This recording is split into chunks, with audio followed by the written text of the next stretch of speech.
नमस्कार, स्वागत है आपका। मैं हूं आपके साथ दिनेश अवस्थी। भारत और रूस के बीच क्रूड ऑयल डील को लेकर अमेरिका की घबराहट पहली बार सामने आई है। अमेरिकी राष्ट्रपति जो बाइडेन ने अपनी नाराजगी जताते हुए कहा कि भारत हमारा प्रमुख सहयोगी है, लेकिन यूक्रेन पर रूस के हमले पर उसका रुख कुछ हद तक अस्थिर रहा है। बाइडेन ने कहा कि इस सौदे से भारत अमेरिका के संबंधों में भरोसा घटेगा। क्वाड यानी क्वाड्रिलैटरल सिक्योरिटी डायलॉग में अमेरिका, जापान, भारत और ऑस्ट्रेलिया सदस्य हैं। इनमें से अमेरिका, जापान और ऑस्ट्रेलिया ने रूस पर प्रतिबंध लगाए हैं, जबकि भारत ने रूस पर ना तो कोई प्रतिबंध लगाया है, ना ही दुनिया के अन्य देशों द्वारा लगाए गए प्रतिबंधों को फॉलो किया है। तो बता दें कि रूस से तेल खरीदने पर केवल अमेरिका में प्रतिबंध लगे हैं। भारत फिलहाल रूस से तेल खरीद तो सकता है, लेकिन पेमेंट में परेशानी आ सकती है। इसको लेकर कुछ एक्सपर्ट्स का कहना है कि भारत और रूस रुपए और रूबल में कारोबार के बजाय बार्टर सिस्टम की तर्ज पर कारोबार कर सकते हैं, जैसे ईरान पर प्रतिबंध के दौरान भारत ने किया था। ईरान के साथ प्रतिबंधों के वक्त दोनों देशों ने बार्टर सिस्टम अपनाया था, यानी भारत जितना तेल ईरान से खरीद रहा था, उतनी कीमत का गेहूं ईरान भारत से खरीद लेता, जिससे पैसों के लेन देन की जरूरत नहीं पड़ती थी। लेकिन अब सबसे बड़ी बात यह है कि रूस पर भारत का जो नरम रुख है, उससे अमेरिका नाराज है और इस नाराजगी का क्या कुछ असर हो सकता है। क्या अमेरिका भारत से संबंध बिगाड़ना चाहेगा, या फिर संबंधों पर किस तरह का इस पर असर पड़ेगा, ये भी देखना एक बड़ा दिलचस्प होगा। आज इसी विषय पर हम चर्चा करेंगे। मेहमान हमारे साथ जुड़ गए हैं। हमारे साथ अमरदीप त्यागी, रक्षा विशेषज्ञ, अभिषेक खरे, विदेश मामलों के जानकार। दोनों मेहमानों का बहुत बहुत स्वागत है। सबसे पहले अमरदीप सर, आपसे जानना चाहेंगे कि जिस तरह से अमेरिका की जो प्रतिक्रिया आई है कि भारत रूस से क्यों तेल खरीद रहा है, इस प्रतिक्रिया के बाद क्या कुछ स्थिति बन सकती है? भारत और अमेरिका के संबंधों में क्या इस पर कोई प्रभाव पड़ने वाला है? देखिए, मैं ये समझता हूँ कि जिस प्रकार भारत रशिया का सहयोग कर रहा है, जैसे कि पहले जब यूएन सिक्योरिटी काउंसिल में मीटिंग थी, भारत ने उसमें वोटिंग में हिस्सा लेने से इनकार कर दिया। उसके बाद अब जैसे तेल की बात है, देखो अभी तक भारत जो है बहुत ज्यादा तेल रशिया से नहीं मंगाता था। उसके पीछे कारण था कि जो रशियन ऑयल वेल्स है, they are little far away from मतलब यू कैन से इंडिया, और इंडिया मतलब इंडिया में वहां से इंपोर्ट करना या वहां से लाना कोई आसान काम नहीं है। तो आज के टाइम में जब हालांकि रशिया का जो मैक्सिमम ऑयल जो एक्सपोर्ट होता है वो यूरोपियन कंट्रीज को होता है, लेकिन ये रूस के प्रतिबंधों के कारण से आज रशिया जो है वहां सप्लाई नहीं कर पा रहा है या यूरोप उनसे नहीं खरीद पा रहा है। रशिया का जो क्राइसिस है बेसिकली है कि वो अपने उस तेल को जो प्रतिदिन प्रोडक्शन हो रहा है उसको भेजे तो कहाँ भेजे। तो वो सस्ते दामों में भारत जैसे देश को, जो उसका एक सहयोगी देश रहा बहुत पहले से, उसको देने की पेशकश की और भारत उसको एक्सेप्ट भी कर रहा है। लेकिन देखिए, भारत एक न्यूट्रल देश है, उसे चीज से कोई लेना देना नहीं है, और अमेरिका भी भारत को फोर्स नहीं कर सकता इस तरह की सैंक्शन रशिया पे लगाए।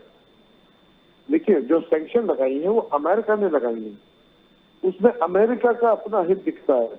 लेकिन आज यहाँ यदि हमें सस्ते में एक तो तेल मिल रहा है, खाली सस्ता तेल ही नहीं, उसके अलावा हमारे और रशिया के जो संबंध हैं वो बहुत पुराने, तो उन संबंधों का भी हमें कुछ ना कुछ रिवर्ट बैक करना होता है और उन संबंधों को निभाने के लिए कुछ ना कुछ हमने इस तरह के स्टेप उठाने पड़ते हैं। तो दैट इज मोर इम्पोर्टेंट। तो भारत अपने आप में आजाद है उस तरह से इसको किसी भी कहीं से सस्ता सामान लेने के लिए या कहीं से कोई भी चीज इंपोर्ट करने के लिए।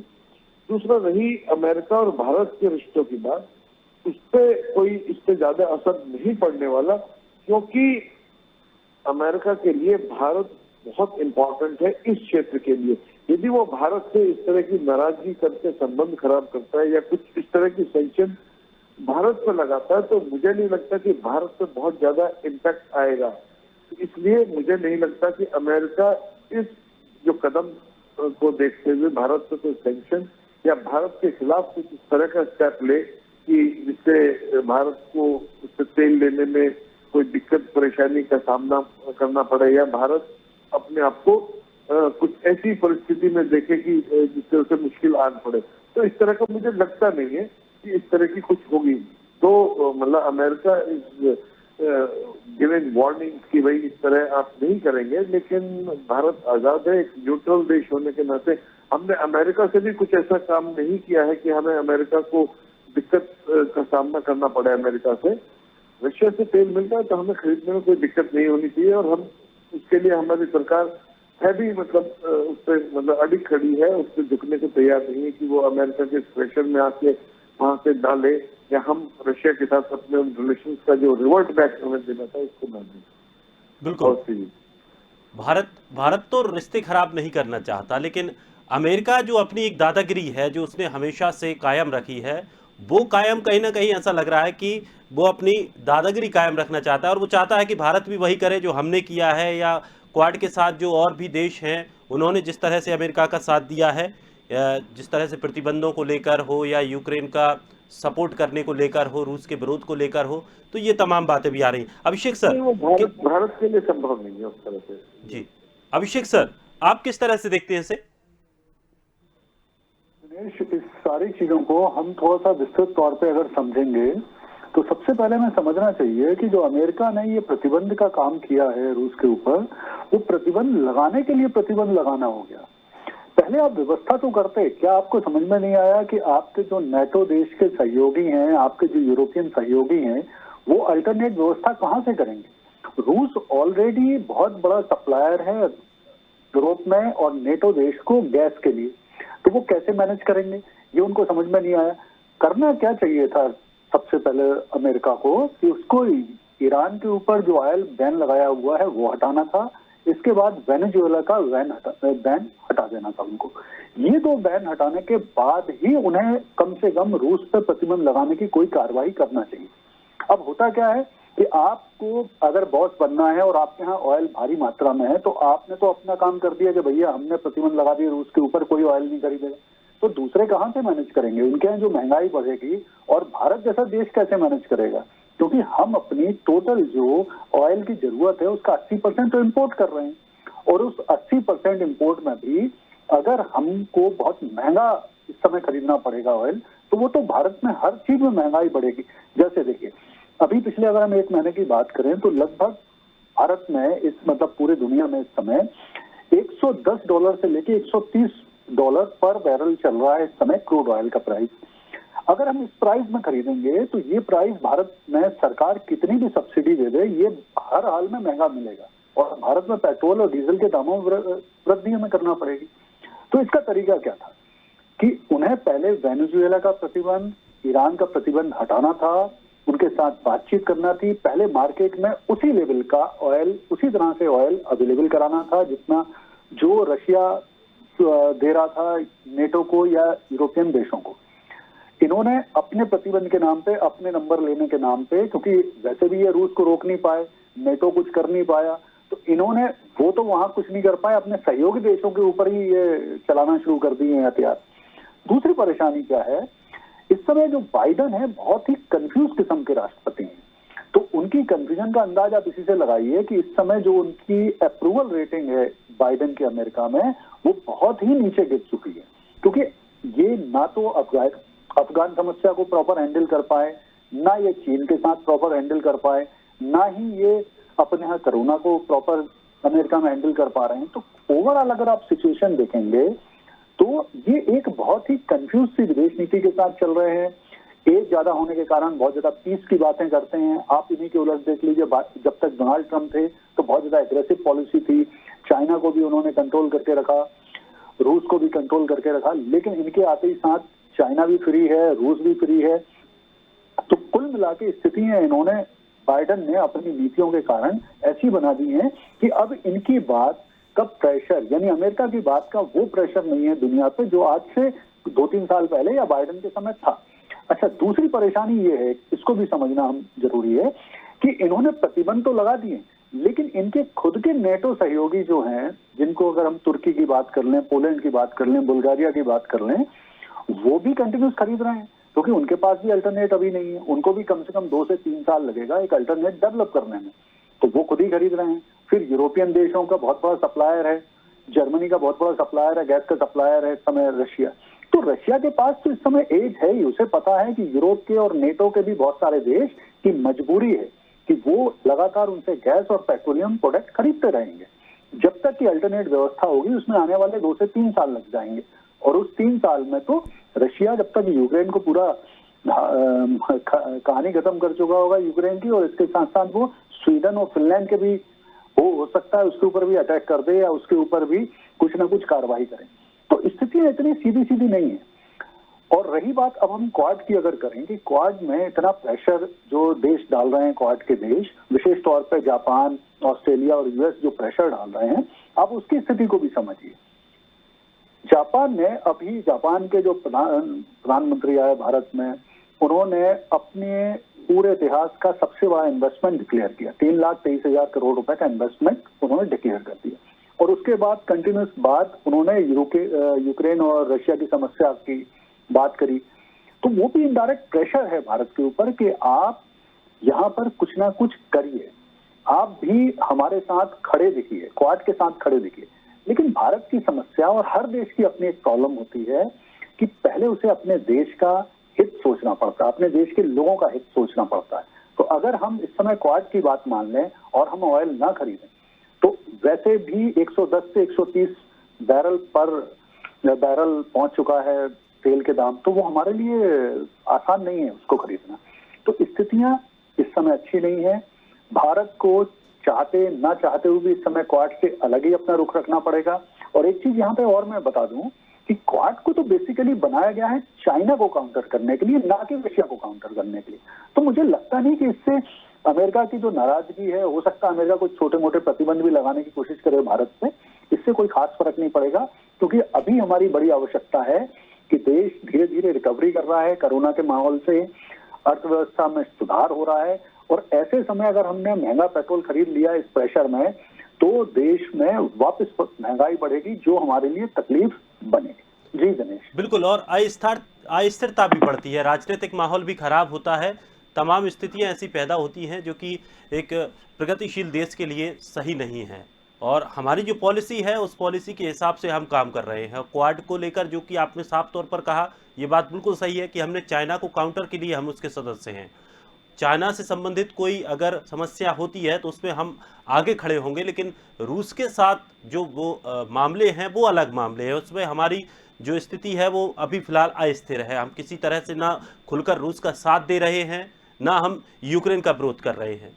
तो ये स्थिति भी शायद उनको समझ में आनी चाहिए।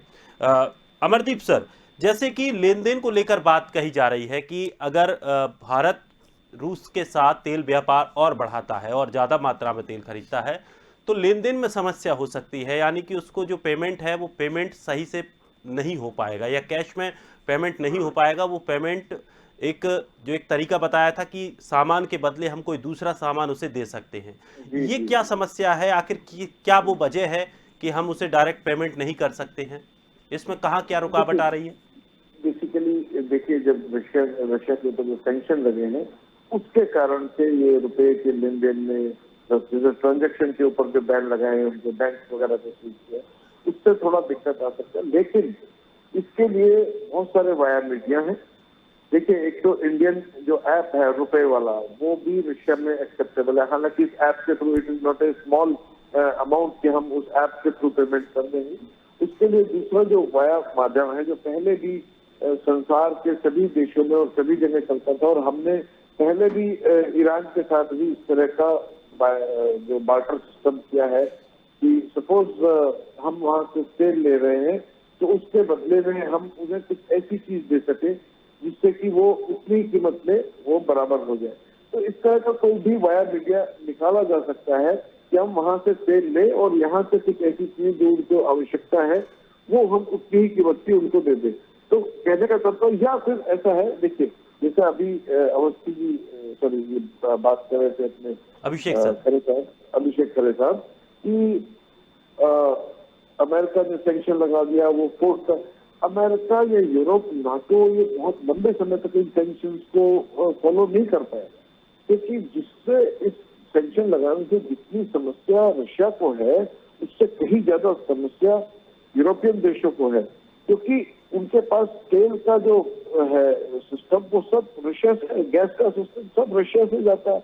और वो कब तक, जिस तरह रेट बढ़ रहे हैं अल्टीमेटली कहीं ना कहीं उन्हें जाकर अपने को उनको झुकना पड़ेगा और रशिया से ये सैंक्शन हटाने पड़ेंगे। इसलिए भारत जो है वो रेडी है इससे तेल लेने के लिए, और इसमें बहुत ज्यादा समस्या नहीं आएगी, क्योंकि हम मतलब ये आज से कुछ दिनों बाद तो सैंक्शन खत्म होनी है, तो ये पेमेंट लेटर ऑन भी हो सकता है। यदि कोई ऐसा हमें लगता है या रशिया को लगता है कि कोई ऐसी चीज उन्हें इम्पोर्ट करने की आवश्यकता नहीं है इंडिया से, तो that payment can be made later on also.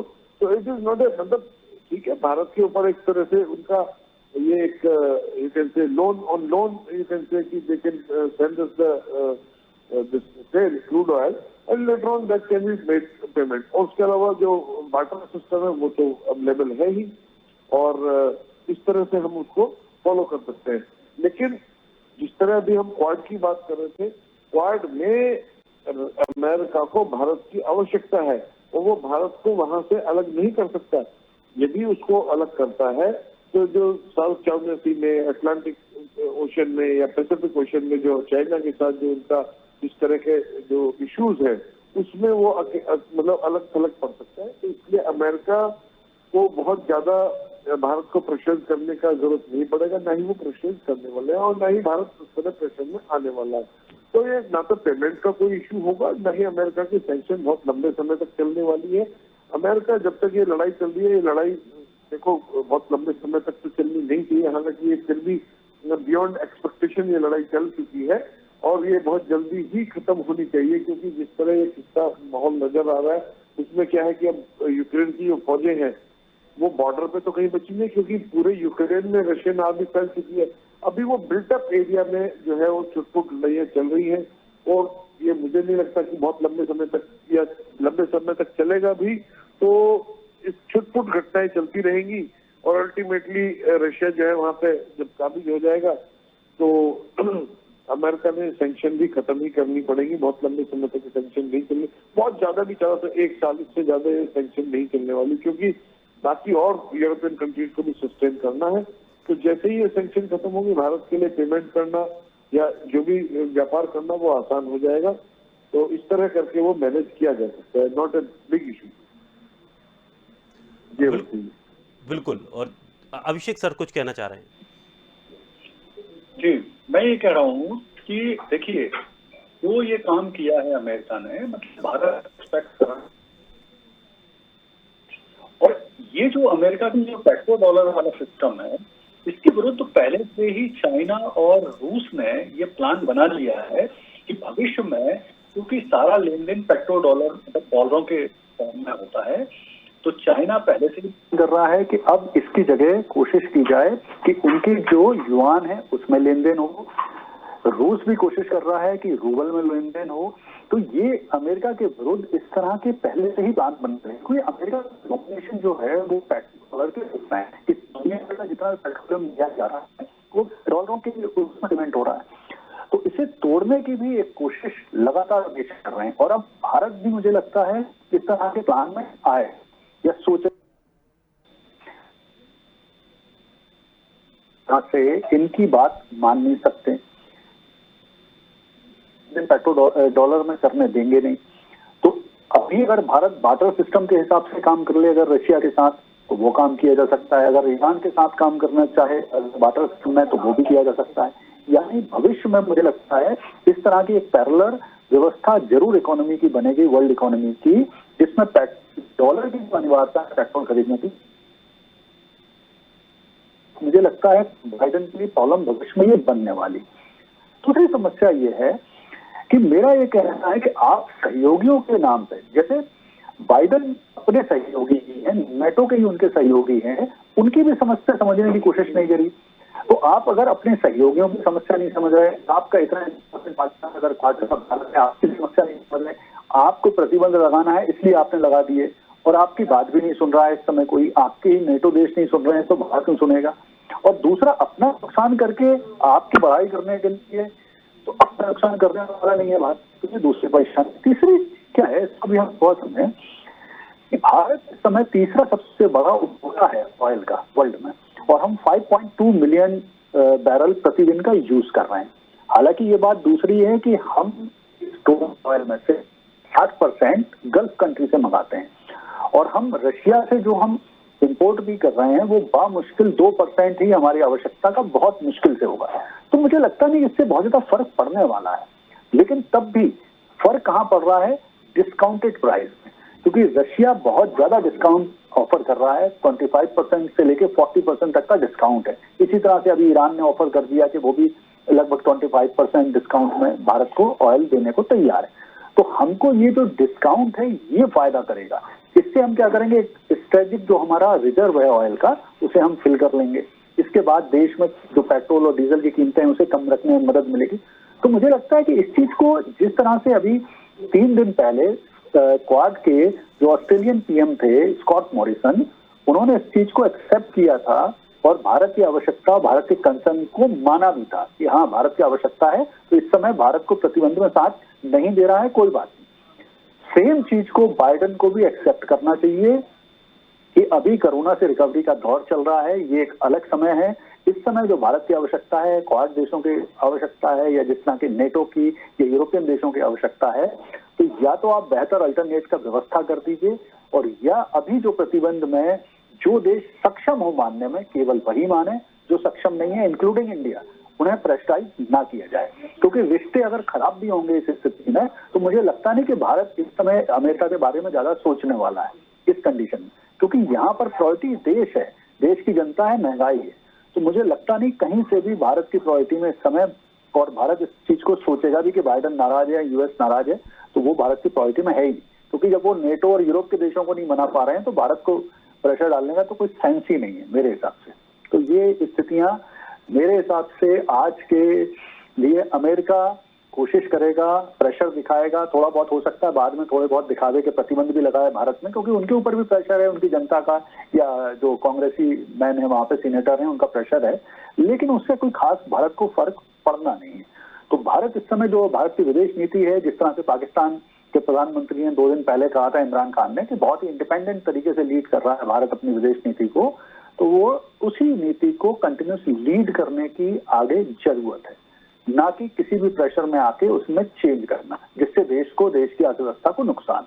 जी दिनेश। तो सर इसका सीधा सीधा फायदा रूस को मिल रहा है। रूस यानी कॉन्फिडेंस में भी है कि सभी लोग उसका एक साथ विरोध नहीं कर पा रहे हैं। यानी कि पहले जो ऐसा बताया जा रहा था कि पूरा नेटो एक साथ रूस के खिलाफ आएगा, सड़कों पर उतर आएगा, बॉर्डर्स पर सेना आ जाएगी, और सभी जो तमाम और देश हैं, यूरोपियन देश हैं, वो भी लगातार विरोध करेंगे। लेकिन रूस के हाथ में सभी की चाबी है और रूस को ये पता है कि ये लोग कहीं ना कहीं तो झुकेंगे। इसमें बात है, हर देश के अंतर्राष्ट्रीय राजनीति में हर देश के अपने इंटरेस्ट, उस देश के लिए जो उसकी फायदा होता है वो पहली प्रायोरिटी होता है। अंतर्राष्ट्रीय राजनीति, दूसरे देश के साथ संबंध, किस संगठन का वो मेंबर है, उसके हित, ये सब सेकेंडरी होते हैं। तो यही इस समय भारत कर रहा है, यही इस समय नेटो के अन्य देश कर रहे हैं, यही इस समय यूरोप के बहुत सारे देश कर रहे हैं। किसी के पास ऐसा ऑप्शन नहीं है कि वो इस समय अमेरिका की बात माने, और वो मान भी नहीं सकते, क्योंकि सभी देश, दुनिया के सभी देश पिछले 2 साल से बहुत मुश्किल कोरोना के दौर से गुजरे हैं, सबकी अर्थव्यवस्था खराब है। तो इस समय कोई ऐसी रिस्क नहीं ले सकता। यूरोप में बहुत इंपॉर्टेंट है, अधिकांश रूस से ही आ रही है, तो वो सस्ती दरों पर आ रही है और उनके पास अल्टरनेटिव व्यवस्था भी नहीं है। तो दुनिया में, यूरोप में भारत इस समय अमेरिका की बात माने, इसकी संभावना किसी भी अपने नेटो देश को प्रेशराइज नहीं किया, लेकिन अपनी जनता को दिखाने के लिए उन्हें इस तरह की बातें करना पड़ती हैं। तो मुझे लगता है ये दिखावटी वाली बात ज्यादा है, एक्चुअल में। बिल्कुल, यानी कि अपने आप को वो थोड़ा सा सेफ वे में लेके जा रहा है, अपने आप को बचा रहा है कि उसको थोड़ा सा प्रतिक्रियाओं का, सवालों का सामना ना करना पड़े। जनता के सामने अपनी फेस सेविंग कर रहे हैं, अपने सीनेटर के सामने फेस सेविंग करने की कोशिश उनकी है, क्योंकि उनकी अप्रूवल रेटिंग तो इतनी तेजी से चल रही है कि उन्होंने पिछले 1.5-2 साल में जिस तरह से ब्लंडर पर ब्लंडर किए हुए हैं पूरी दुनिया देख रही है। इसलिए उनका जो सम्मान है, अमेरिकी राष्ट्रपति का जो सम्मान है, वो भी कहीं ना कहीं घट इन्हीं कृत्यों के कारण, क्योंकि उनके पास इतना अनुभव होने के बाद पा रहे हैं, ना हैंडल कर रहे हैं, ना विजनरी डिसीजन ले रहे हैं। जी दिनेश। चलिए, बहुत बहुत शुक्रिया आप दोनों मेहमानों का हमारे साथ जुड़ने के लिए, इतनी महत्वपूर्ण चर्चा के लिए।